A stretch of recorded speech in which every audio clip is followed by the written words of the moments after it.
तो बच्चों आइए आज बात करते हैं कि बायोलॉजी के पेपर के लिए आपको किस तरह से अपना टाइम शेड्यूल मैनेज करना है, टाइम शेड्यूल मैनेजमेंट किस तरह से आपको बनाना है। देखिए बायोलॉजी के पेपर में सबसे बड़ी बात यह होती है कि यहाँ पर बहुत सारी छुट्टियां मिलती हैं पीसीबी स्टूडेंट्स को। पीसीएमबी के पास थोड़ा कम वक्त जनरली होता है जो इस साल नहीं है, लेकिन पीसीबी वाले बच्चों को बहुत सारी छुट्टियां मिलती हैं। अब बहुत सारी छुट्टियां मिलने की जहां एक तरफ एडवांटेज है कि भाई समय ज्यादा मिला, वहीं पर दूसरी तरफ डिसएडवांटेज भी ये होती है कि इस वक्त स्टूडेंट पहले तो बड़े आराम से अपनी स्पीड पे आगे बढ़ता है और फिर एकदम से रॉकेट बन जाता है, रॉकेट सिंह बन जाता है। तो ऐसे केस में बहुत जरूरी है कि आप बायोलॉजी के लिए अपने टाइम शेड्यूल को, अपने मैनेजमेंट को, कंटेंट शेड्यूल को आप शुरू से ही मेंटेन करके रखें। ये बहुत ज्यादा जरूरी होगा। अब इस बात को मैनेज करते वक्त एक और बात ध्यान में रखनी चाहिए कि क्योंकि अभी क्लास 12 के पेपर हो रहे हैं और आप फिजिक्स और केमिस्ट्री के अच्छी तरह से उसको जानते हैं, वो चीजें याद हैं। अब इन 10 दिनों के अंदर अगर आपने उनके रिवीजन पे भी ध्यान नहीं दिया तो आगे आने वाले नीट एग्जामिनेशन में आप परेशान हो जाएंगे। उसी तरह से अगर क्लास 11th के कंटेंट पे अगर अभी से ध्यान देना शुरू किया तो नीट एग्जामिनेशन तक आपका कॉन्फिडेंस बना रहेगा। तो ये जो आपकी छुट्टियां बीच में मिलती हैं, अराउंड 10 डेज का वक्त आपको मिलता है, इन 10 डेज के वक्त के अंदर आपको बहुत स्मार्टली अपने शेड्यूल को चूज करना होगा, सिलेक्ट करना होगा। आपको सिर्फ बायोलॉजी के सब्जेक्टिव एग्जाम की ही तैयारी नहीं करनी होगी, उसके साथ साथ मल्टीपल चॉइस एग्जाम की भी तैयारी करनी होगी। अगर आपका एम NEET examination, medical entrance examination है तो ये सभी तैयारी को बड़े स्मार्टली मैनेज करना होगा। अब हर बच्चे की प्रोग्रामिंग अलग होती है, हर बच्चे का शेड्यूल अलग होता है, कंफर्टेबल लेवल अलग होता है। अब ऐसे में अब बच्चा यहीं पर उलझता है, स्टूडेंट यहीं पर उलझता है कि भाई आखिर हाउ टू मैनेज, कहीं मेरे शेड्यूल में कोई गड़बड़ी तो नहीं है, गलती तो नहीं है। अब इस शेड्यूल को किस तरह से मैनेज करें, तो आइए देखिए मैं आपको 10 डेज का शेड्यूल बताता हूं कि आज से लेके अगले 10 डेज के अंदर आप किस तरह से अपने आने वाले बायोलॉजी एग्जामिनेशन के साथ साथ अपने कॉम्पिटिटिव की तैयारी को भी मेंटेन कर पाएंगे।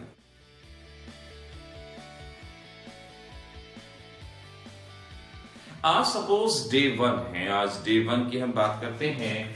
डे 1 के अंदर आपको बायोलॉजी में इकोलॉजी और एनवायरमेंट और इसमें से आपको इकोसिस्टम और एनवायरमेंटल इश्यूज, इस टॉपिक को अच्छे से करना होगा। बायोलॉजी एग्जाम की एक खास बात है कि एनसीईआरटी बेस्ड एग्जाम होता है, तो आपको एनसीईआरटी और प्रीवियस ईयर के पेपर्स को ही इन्हीं दो चीजों पे फोकस्ड रहना है। सैंपल पेपर में अगर हॉट्स क्वेश्चन है आपके पास तो बहुत अच्छी बात है, अदरवाइज एनसीईआरटी और आपको प्रीवियस ईयर पेपर के ऊपर फोकस्ड रहना है, उनको बहुत अच्छे से करना होगा।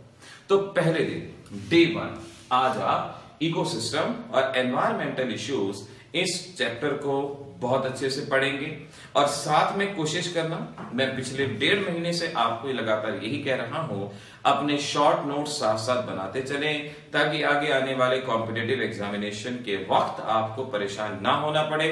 बायो में यही काम करिएगा, जो चैप्टर पढ़ते हैं उसमें इंपॉर्टेंट पॉइंट, एग्जाम्पल हो गए, टेक्निकल टर्म्स हो गई और जो पिछले सालों के कॉम्पिटिटिव में आए हैं उनके ऊपर भी थोड़ा सा एम्फेसाइज करने की कोशिश कीजिएगा। पिछले 10 सालों में कॉम्पिटिटिव एग्जामिनेशन में जो जो चीजें रही हैं उनको एक पेज पे नोट्स के फॉर्म में बनाते चले और ऐसे शॉर्ट नोट्स को अपने दरवाजे पे, दीवार पे, डेस्क पे कहीं भी उनको फिक्स करते चले ताकि रिवीजन आपका टाइम टू टाइम होता जाए। इसी दिन आपको कोशिश करनी है, क्योंकि 12th क्लास की फिजिक्स और केमिस्ट्री अभी हुई है, तो 12th क्लास की फिजिक्स का जितना मैक्सिमम पोर्शन आप कुछ रिवाइज कर सकते हैं। अगर शॉर्ट नोट्स आपने हमारे कहे अनुसार पहले बनाए हैं तो उन शॉर्ट नोट्स में से इस वक्त रिवाइज करना बहुत आसान रहेगा। अगर शॉर्ट नोट्स नहीं बनाए हैं तो क्विक रिवीजन लीजिए, अपने साथ साथ शॉर्ट नोट्स तैयार करते चलिए और फिजिक्स मल्टीपल चॉइस के हिसाब से साथ साथ तैयार करेंगे। और इसमें मैंने कहा आपको कि प्रीवियस 10 इयर्स के में जितने भी चैप्टर वाइज क्वेश्चन आए हैं उन्हें साथ साथ तैयार करते रहें तो आपको आसानी रहेगी। तो आज के दिन डे 1 सिर्फ और सिर्फ फिजिक्स का कुछ पोर्शन आपको करना चाहिए। नाउ डे 1 जितना काम बताया उतना काम जरूर करें, इसमें आपको किसी भी तरह का आलस नहीं करना, क्योंकि अब अगर आपने थोड़ी सी काम में ढील छोड़ दी तो बाद में उसको पूरा करना डिफिकल्ट हो जाएगा, मुश्किल हो जाएगा। अब बात करते हैं डे 2 की, यानी नेक्स्ट डे के अंदर अब आप क्या करेंगे, यहां आपको biodiversity and it's conservation, organism and environment और रिप्रोडक्टिव हेल्थ, ये पोर्शन बायोलॉजी में से करना है। इतना पोर्शन बायोलॉजी में से करेंगे और उसी तरह से करेंगे जैसे मैंने बताया कि मल्टीपल चॉइस भी आप साथ साथ करेंगे, शॉर्ट नोट्स भी बनाएंगे, पिछले 10 सालों में जो क्वेश्चन आए हैं उनको भी आप आज के दिन साथ साथ करेंगे, और बोर्ड एग्जाम के क्वेश्चंस भी आपको साथ साथ रिवाइज करने चाहिए और आप करेंगे।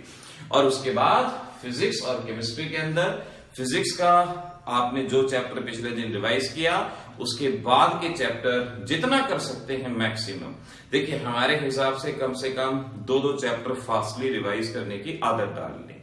2 चैप्टर कम से कम रिवीजन में फिजिक्स के और 1 चैप्टर केमिस्ट्री का, जो भी आपको आसान लगता हो कॉम्पिटिटिव के हिसाब से, उसकी तैयारी साथ साथ मेंटेन करनी है। फर्स्ट डे में जो आपने पढ़ा है उसका क्विक रिवीजन करना है। शॉर्ट नोट्स बनाए थे तो उससे क्विक रिवीजन फटाफट हो जाएगा, और नहीं बनाए थे थोड़ा सा ध्यान लगा लें। पहली बार चैप्टर पढ़ने में ज्यादा समय लगता है, दूसरी बार बहुत कम समय लगता है, तो इसीलिए डे 2 के अंदर इस तरह से कार्य करना होगा। उसके बाद है डे 3। डे 3 में आपने reproduction in organism, reproduction in flowering plants, इसके बारे में आपको करना है। जितना भी मैटर है, जो भी आपके पास चैप्टर हैं, जो भी क्वेश्चन है, आपके पहले नोट्स बने हैं या आप बुक में से पढ़ते आए हैं, अगर आप रेफरेंस बुक में से पढ़े हैं तो आप उसमें से पढ़ें, कुछ भी करें। और रिवीजन ऑफ सेकेंड डे जो भी बायोलॉजी में यहां हुआ था उसका रिवीजन आज होगा। और फिजिक्स और केमिस्ट्री में उसी तरह से कोई से 2 चैप्टर शॉर्ट वे में, कोई से 2 चैप्टर जिसमें आप कंफर्टेबल हो, जो आपका रह गया हो या आपको जो लगता है मुश्किल हो, कोई से 2 चैप्टर जितना हो सके लिख लिख के रिवाइज करना है। अपने पॉइंट्स साथ साथ नोट करने हैं और यही पॉइंट्स लास्ट में रिवीजन में काम आएंगे। कॉम्पिटिटिव एग्जामिनेशन की यही तो बात होती है कि कहां आप फिजिक्स का पेपर, केमिस्ट्री और बायो का पेपर देते हैं, इतनी सारी छुट्टियां होती हैं, और कॉम्पिटिटिव में एक ही दिन के अंदर 3 घंटे के अंदर आपको तीनों सब्जेक्ट में को दिमाग में भी रखना है, अपनी मेमोरी में से पिक करना है और फिर एग्जाम को अटेम्प्ट करना है। तो वहां पर अगर आप विनर की तरह परफॉर्म करना चाहते हैं तो अभी से आपकी तैयारी रहेगी। देखिए, बीज जब जमीन में बोते हैं एकदम से आपको फल नहीं मिलता, समय लगता है। आज जो आप बीज बोएंगे वो फल आपके नीट एंट्रेंस एग्जामिनेशन के रिजल्ट के तौर पे आएगा।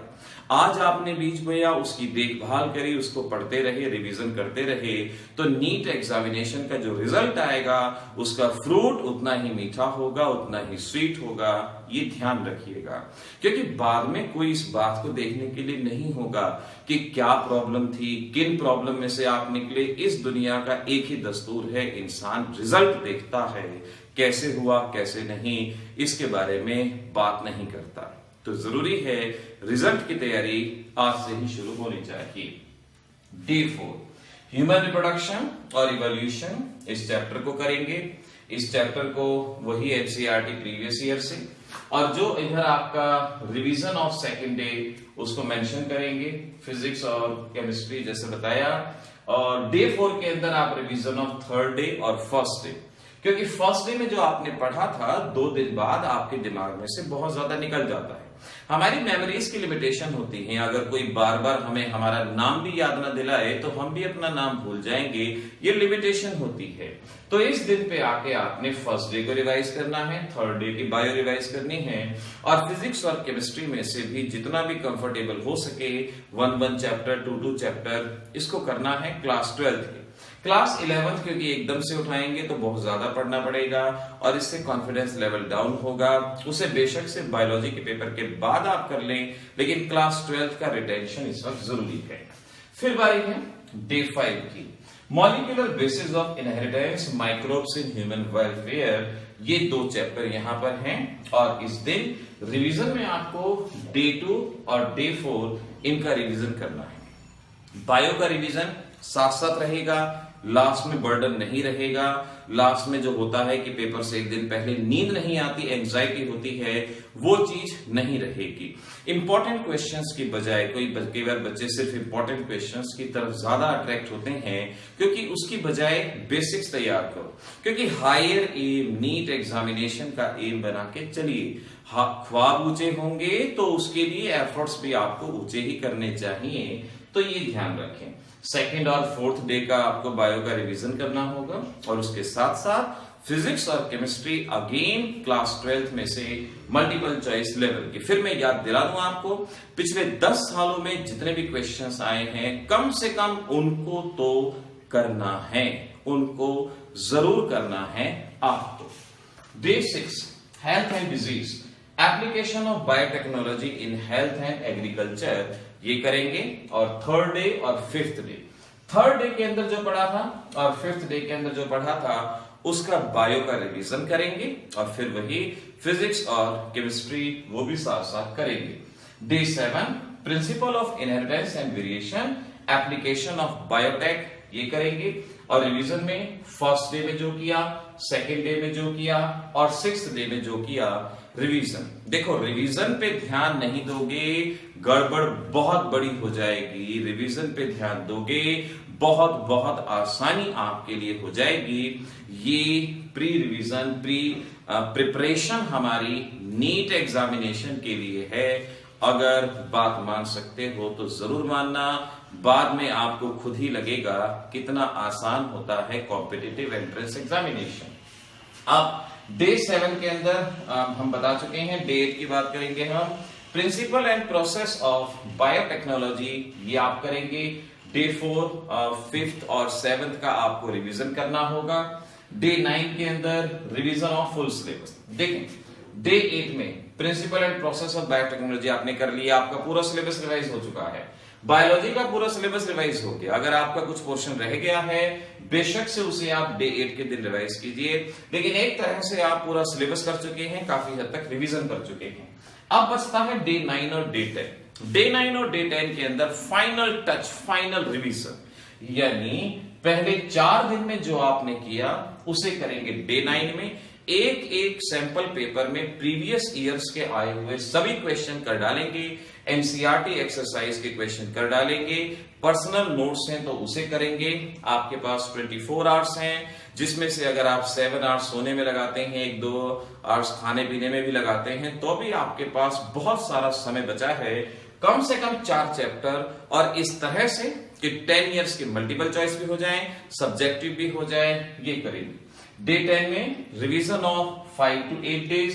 5th डे में क्या बताया, 8 डे में 6, 7th वगैरह में क्या बताया, इसका रिवीजन करेंगे। और फिर शाम को रिवीजन ऑफ 1 to 4 डे। इतना पोर्शन अगर ध्यान रखेंगे और कोशिश करें डे 8 तक फिजिक्स और केमिस्ट्री भी साथ साथ क्लास 12th की तैयार करते जाए। अगर इतना बताया हुआ पोर्शन समअप कर दो, डे वाइज क्या करना है वो बताया, रिवीजन में क्या करना है, बायो का आपको ये बताया कि कौन से दिन क्या करना है क्या नहीं, और फिजिक्स और केमिस्ट्री क्लास 12th का रोज कम से कम 2 चैप्टर पूरे नहीं करने, एमसीक्यूज में जिस तरह का आना है उस तरह का करना है।